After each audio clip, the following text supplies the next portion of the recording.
Hello दोस्तों, आप सबका फिर से स्वागत है आपके अपने YouTube चैनल फिजिक्स में। और मैं हूं आपका दोस्त टीसी यानी कि तापस चैटर्जी।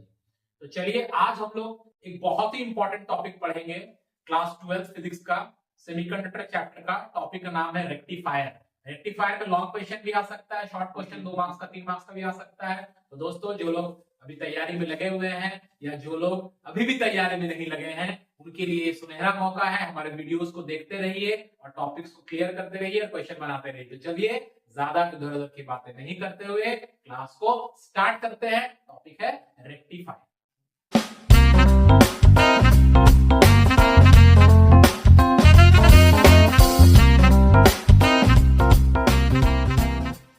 ठीक है, तो रेक्टिफायर क्या होता है? अरे भाई, रेक्टिफाई वर्ड का नाम सुने होगा कि जैसे होता है ना दोस्तों कि मैंने कोई मिस्टेक किया तो उसको रेक्टिफाई करना पड़ता है, या मैंने कुछ किया तो उसको रेक्टिफाई रेक्टिफाई करने का मतलब होता है जो गलती हो गया उसको ठीक करना। तो यहाँ पर कौन गलती कर रहा है, किसको ठीक किया जाएगा, कौन ठीक करेगा? तो देखिए रेक्टिफायर का मतलब है यहाँ पर कि हमारे घर में जो सिग्नल आ रहा है वो किस तरह का सिग्नल है।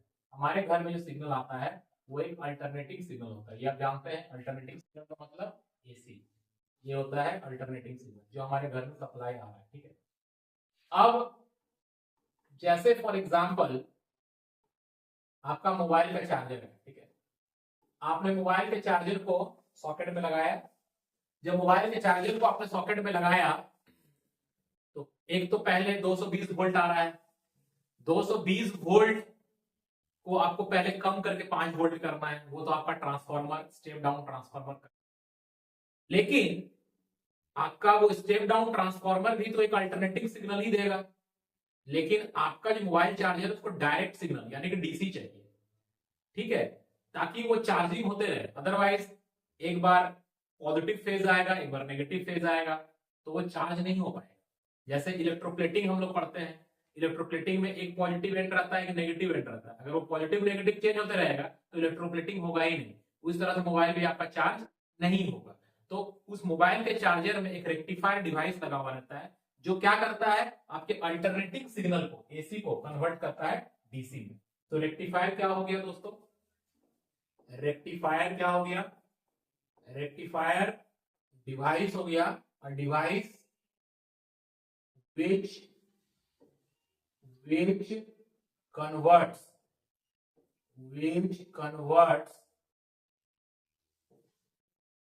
AC into DC।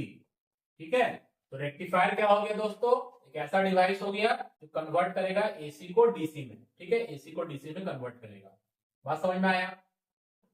Rectifier basically हम लोग को दो तरह का पढ़ना है। एक है हाफ वेव रेक्टिफायर और दूसरा पढ़ना है फुल वेव रेक्टिफायर।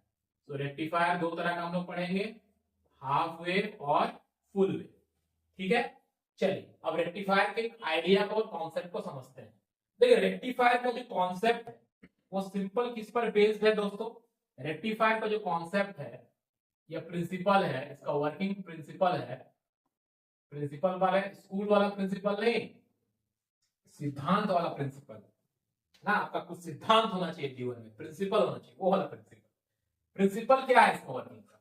देखिए सिंपल प्रिंसिपल याद रखिए। आपके पास अगर एक पीएन जंक्शन डायोड है, पीएन जंक्शन डायोड को आप पहचानते होंगे, इस तरह का उसका सिंबल होता है। इसमें एक एंड पी टाइप होता है, दूसरा एंड एन टाइप होता है। ये पी होता है और ये एन होता है। ठीक है, अगर पी वाले एंड को हम लोग हाई पोटेंशियल से कनेक्ट करें, हाई पोटेंशियल से कनेक्ट करें और एन वाले एंड को लो पोटेंशियल से, पी वाले एंड को हाई पोटेंशियल से और एन वाले एंड को लो पोटेंशियल से अगर कनेक्ट करें दोस्तों तो क्या होगा? इसे हम लोग कहते हैं कि ये भाई साहब, ये जो पीएन जंक्शन डायोड है हमारा, ये फॉरवर्ड बायस में है। तो करंट जो है वो पी से एन की तरफ फ्लो करेगा और this is the forward bias condition.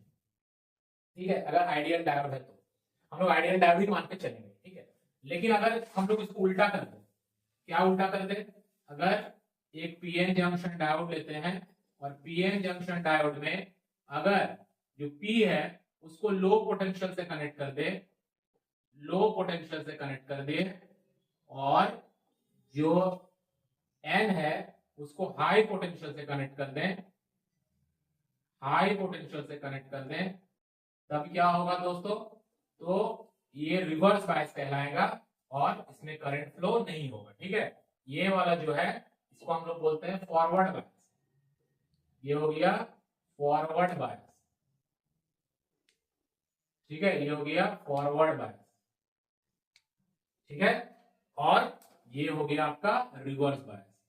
तो जब हमारा PN junction diode forward bias में रहता है तब करंट फ्लो करेगा, जब रिवर्स बायस में रहेगा तो करंट फ्लो नहीं करेगा। आइडियल डायोड की बात करते हैं, इसमें भी करंट फ्लो करता है, reverse saturation reverse current flow करता है, बट उस पर अभी नहीं जा रहा है। तो ये है working principle of a rectifier. ठीक है, तो हाफ वेव रेक्टिफायर या फुल वेव रेक्टिफायर में बेसिक कहानी क्या है, जब हमारा PN junction diode forward bias रहेगा तब करंट फ्लो करेगा, मतलब आउटपुट मिलेगा।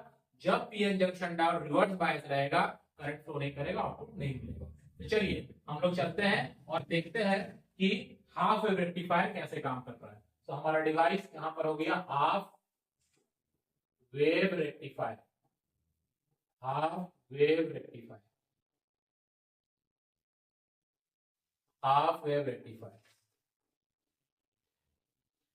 ठीक है, तो हाफ वेव रेक्टिफायर कैसे काम कर रहा है, एसी को डीसी में कन्वर्ट कैसे कर रहा है।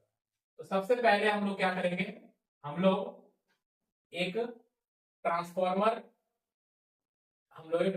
कंसिडर करेंगे। ठीक है, ये हो गया मान लीजिए उस ट्रांसफॉर्मर का प्राइमरी कॉइल। ठीक है, ट्रांसफॉर्मर का प्राइमरी कॉइल।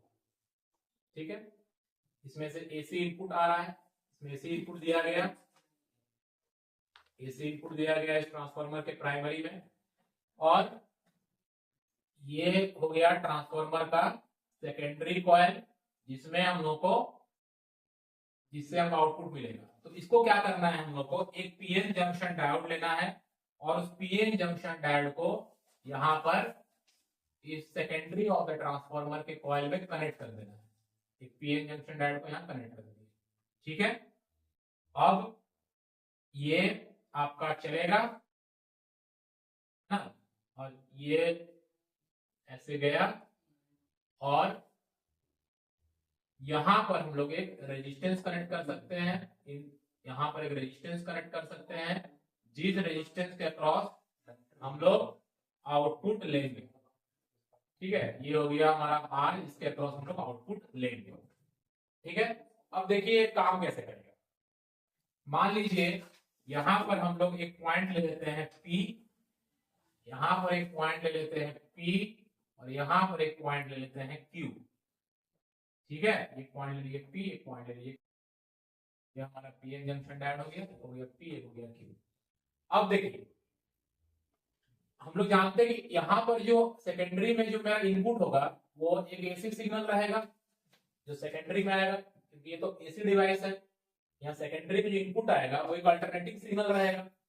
तो इसका दो फेज होता है, एक पॉजिटिव साइकिल, पॉजिटिव फेज, एक नेगेटिव फेज। तो मान लेते हैं कि जब पॉजिटिव फेज इंट्रोड्यूस हुआ, ठीक है, जब पॉजिटिव फेज इंट्रोड्यूस हुआ तो लेट Vp, P का जो पोटेंशियल है वो Q से ज्यादा है। जब पॉजिटिव फेज इंट्रोड्यूस हो रहा है P का जो पोटेंशियल है वो Q से, क्योंकि यहाँ पर एक पोटेंशियल डिफरेंस बन रहा है, यहाँ पर एक पोटेंशियल डिफरेंस बन रहा है। ठीक है, ये मान लीजिए V है पोटेंशियल डिफरेंस। तो हम लोग मान लिए कि P हायर पोटेंशियल पर है और Q लोअर पोटेंशियल पर है। तो P अगर हायर पोटेंशियल पर है इसका मतलब हाई पोटेंशियल मेरा P टाइप से कनेक्ट हो गया है ना, ये हमारा P टाइप है और ये हमारा N टाइप है। तो P हाई पोटेंशियल से कनेक्ट हो गया। P जब हाई पोटेंशियल से कनेक्ट होता है तो वो फॉरवर्ड बायस होता है। P जब हाई पोटेंशियल से कनेक्ट होता है, P जब हाई पोटेंशियल से कनेक्ट होता है तो फॉरवर्ड बायस, और फॉरवर्ड बायस में क्या होता है दोस्तों, करंट फ्लो करता है। तो इसमें करंट फ्लो करेगा, तो करंट ऐसे फ्लो करेगा इसमें, मान लीजिए यहां से करंट फ्लो कर रहा है I। ठीक है, करंट फ्लो किया, इस पीएन जंक्शन डायोड को पास करते हुए करंट यहाँ आएगा और यहाँ पर से भी करंट फ्लो करेगा I। तो हमें यहाँ पर अगर हम लोग आउटपुट लेते हैं तो क्या हमें यहाँ से आउटपुट मिलेगा, अगर हम यहाँ एक वोल्टमीटर लगा के रखते हैं तो हमें आउटपुट मिलेगा, कितना आउटपुट मिलेगा, I into R, because potential difference क्या होता है, करंट इंटू रेजिस्टेंस होता है, आई इंटू आर का यहाँ पर हमको वैल्यू मिलेगा, पोटेंशियल ड्रॉप मिलेगा, और फिर वो करंट नेगेटिव में फ्लो कर जाएगा, लोअर पोटेंशियल मतलब क्यू में चला जाएगा, सर्किट कंप्लीट हो गया। अब देखिए जब पॉजिटिव फेज आया तब हुआ, ये कब हुआ, when positive phase is introduced, जब पॉजिटिव फेज इंट्रोड्यूस हुआ, है ना, जब एसी का पॉजिटिव फेज इंट्रोड्यूस हुआ तब ये कंडीशन है। अब मान लेते हैं जब नेगेटिव फेज इंट्रोड्यूस होगा तब क्या होगा, when negative phase is introduce, क्योंकि एसी का दोनों फेज होता है ना, तो नेगेटिव फेज यहां पर इंट्रोड्यूस हो रहा है, तो नेगेटिव फेज जब इंट्रोड्यूस हो रहा है दोस्तों तब क्या होगा, तब ये पोलैरिटी उलट जाएगा, पोलैरिटी उलट जाएगा मतलब P का पोटेंशियल कम हो जाएगा, Q का पोटेंशियल ज्यादा हो जाएगा, पोलैरिटी जो है वो उलट गया, है ना, P का पोटेंशियल पहले ज्यादा था, P का पोटेंशियल कम हो जाएगा। इसका मतलब जो हमारा P type PN junction diode का जो P टाइप है वो लो से कनेक्ट हो गया और N टाइप हाई से कनेक्ट हो गया। तो P टाइप जब लो से कनेक्ट होता है, N टाइप जब हाई से कनेक्ट होता है, उसको हम लोग क्या कहते हैं, उसको हम लोग रिवर्स बायस कंडीशन कहते हैं। और रिवर्स बायस में डायोड के थ्रू कोई करंट नहीं जाएगा, यहाँ से करंट जाएगा नहीं, आउटपुट हमको मिलेगा नहीं।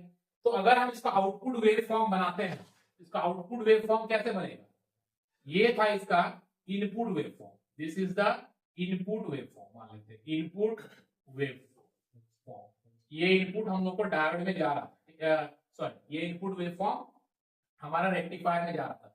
इसका एक और साइकिल दिखा देते हैं इस तरह से, है ना, ये हमारा इनपुट वेव फॉर्म। अब इसका आउटपुट वेव फॉर्म कैसे बनेगा दोस्तों, तो देखिए इसका आउटपुट वेव फॉर्म कैसे बनेगा, जब पॉजिटिव फेज इंट्रोड्यूस हुआ तो क्या हमें आउटपुट मिला, बिल्कुल आउटपुट मिला। जब नेगेटिव फेज इंट्रोड्यूस हुआ तो क्या हमें आउटपुट मिला, नहीं, आउटपुट नहीं मिला। फिर पॉजिटिव फेज इंट्रोड्यूस होगा तो क्या आउटपुट मिलेगा, बिल्कुल आउटपुट मिलेगा। तो this is the output of half wave rectifier, half wave rectifier, ये हो गया output of half wave rectifier. अब आप लोग बोलेंगे कि सर इसको आप डायरेक्ट करंट कैसे बोल रहे हैं, एसी डीसी में कैसे कन्वर्ट हो गया। सबसे पहली बात, डीसी का मतलब होता है कि उसका एक ही फेज होगा। देखिए इसका एक ही फेज है, अगर आप यहाँ कंसीडर करें तो सिर्फ पॉजिटिव फेज है, नेगेटिव फेज है ही नहीं, एक ही फेज है। इसका मतलब करंट जो है वो सिर्फ एक ही डायरेक्शन में फ्लो कर रहा है। मतलब क्या हुआ कि ये एंड पॉजिटिव है, ये एंड नेगेटिव है, यही एंड पॉजिटिव रह जाएगा, कभी ये एंड पॉजिटिव और ये एंड नेगेटिव नहीं होगा। लेकिन इसको हम परफेक्ट एक डीसी सिग्नल नहीं बोल सकते हैं, इसको हम बोल सकते हैं कि ये एक फ्लक्चुएटिंग डीसी है। क्या है, फ्लक्चुएटिंग डीसी है। फ्लक्चुएटिंग डीसी का मतलब क्या हो गया दोस्तों, फ्लक्चुएटिंग डीसी का मतलब हो गया कि इसका मैग्नीट्यूड जो है वो कांस्टेंट नहीं, मैग्नीट्यूड वेरी कर रहा है, ठीक है। तो इसको परफेक्टली अच्छा डीसी बनाने के लिए क्या करना होगा, इसको फिल्टर सर्किट से पास करना होगा, मतलब कैपेसिटर के थ्रू पास करना होगा, फिर इंडक्टर के थ्रू पास करके, मतलब फिल्टर सर्किट से पास करेंगे तो ये और बेटर डीसी बन सकता है, ठीक है। तो उसमें अभी नहीं जा रहा है, तो फिल्टर सर्किट हम लोग को पढ़ना नहीं है, बट यहाँ पर बात समझ में आया, मतलब इसने एसी को डीसी में कन्वर्ट कर दिया। बट इसको हाफ वेव रेक्टिफायर क्यों बोल रहे हैं, क्योंकि देखिए ये एक पूरा साइकिल था, इस साइकिल का हाफ पार्ट लेकिन गायब हो गया, उसको हम लोग रिकवर नहीं कर पाए, इसीलिए इसने सिर्फ हाफ पार्ट को रेक्टिफाई किया, so it is called half wave rectifier. दोनों पार्ट को ये अगर रेक्टिफाई कर देता तब ये फुल वेव रेक्टिफायर कहलाता। तो चलिए इसमें हम लोगों कुछ एनर्जी लॉस हो जा रहा है ना, तो हम लोग और बेटर रेक्टिफायर बनाने के लिए चले और हम लोग क्या बनाएंगे, फुल वेव रेक्टिफायर बनाएंगे। तो फुल वेव रेक्टिफायर में क्या होगा, देखिए फुल वेव रेक्टिफायर लेते हैं, फिर से हमारा एक एसी इनपुट आ रहा है ट्रांसफार्मर के प्राइमरी में, ट्रांसफार्मर के प्राइमरी में आ गया, है ना, ये ट्रांसफार्मर का प्राइमरी हो गया। उसके बाद हम लोग यहाँ लेंगे ट्रांसफार्मर का सेकेंडरी, ठीक है। अब यहाँ पे ध्यान देना है, दो डायोड लगाएंगे, एक डायोड यहाँ, इसका नाम दे दिया D1, दूसरा डायोड यहाँ, इसका नाम हो जाएगा D2 मान लेते हैं, ठीक है। और यहाँ पर हम लोग रेजिस्टेंस लगा देंगे, ठीक है, रेजिस्टेंस लगा देंगे। यहाँ पे एक चीज बहुत इंपॉर्टेंट है जो आप लोग ध्यान दीजिएगा, ठीक है, रेजिस्टेंस यहाँ लगा देंगे। अब ये पॉइंट हो गया P और ये पॉइंट हो गया Q, ये पॉइंट हो गया P, ये पॉइंट हो गया Q। अब देखिए फिर से वही कहानी, जब पॉजिटिव साइकिल इंट्रोड्यूस होगा तो क्या होगा, when positive phase is introduced, है ना, पॉजिटिव फेज इज इंट्रोड्यूस्ड, जब पॉजिटिव फेज इंट्रोड्यूस होगा तो क्या होगा, फिर वही होगा, P का पोटेंशियल Q से ज्यादा होगा, P का पोटेंशियल Q से ज्यादा होगा, मतलब इसका P हाई से कनेक्ट हुआ, इसका P लो से कनेक्ट हो गया, तो ये वाला डायोड रिवर्स बायस हो जाएगा, कंडक्ट नहीं करेगा, ये वाला डायोड फॉरवर्ड बायस रहेगा, मतलब कंडक्ट करेगा, तो करंट ऐसे आएगा, यहाँ से करंट फ्लो करेगा, करंट ऐसे फ्लो करेगा, ये एंड पॉजिटिव हो जाएगा, ये एंड नेगेटिव रहेगा, और यहाँ पर हम लोग को एक आउटपुट मिलेगा, अगर ये R रेजिस्टेंस है तो आउटपुट मिलेगा I × R। यहाँ तक क्लियर है दोस्तों, ठीक है। उसके बाद जब हम लोग नेगेटिव, इसको ध्यान से देखते रहिएगा, एक सर्किट में गड़बड़ है, उसको हम समझाने के लिए सर्किट को गड़बड़ बनाए हैं, ठीक है। अब when negative phase is introduced, जब नेगेटिव फेज को इंट्रोड्यूस करेंगे तब क्या होगा, जब नेगेटिव फेज को इंट्रोड्यूस करेंगे तब क्या होगा, देखिए तब उल्टा क्या हो जाएगा, P का पोटेंशियल कम हो जाएगा, Q का पोटेंशियल ज्यादा हो जाएगा, P का पोटेंशियल कम, Q का पोटेंशियल ज्यादा, ये हाई से कनेक्ट हो जाएगा और ये इसका P लो से कनेक्ट हो जाएगा, इसका P हाई से कनेक्ट हुआ, मतलब अभी ये कंडक्ट करेगा और ये कंडक्ट नहीं करेगा।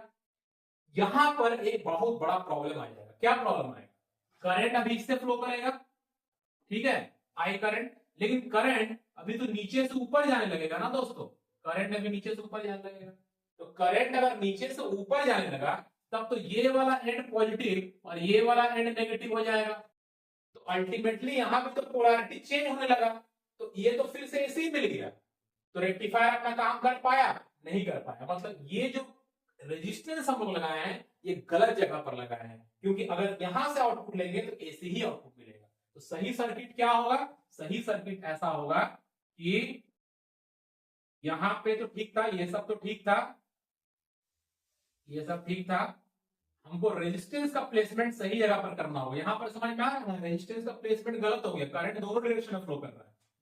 ये हमारा डायोड हो गया D1, ठीक है, और ये हमारा डायोड हो गया D2।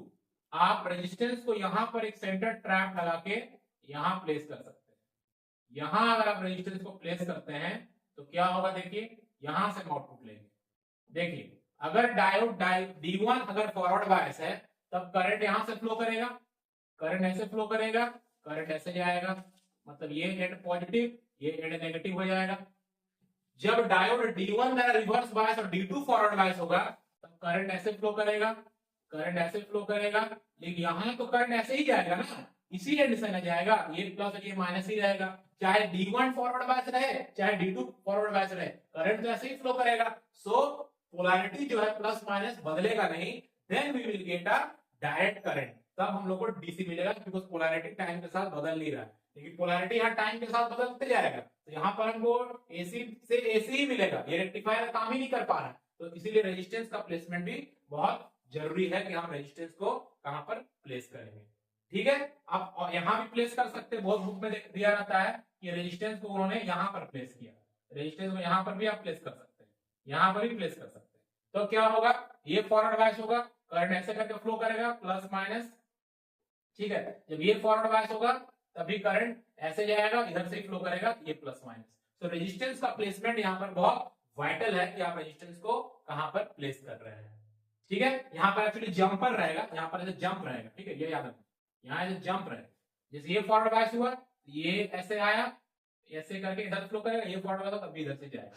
तो रेजिस्टेंस का प्लेसमेंट इज वेरी इंपॉर्टेंट।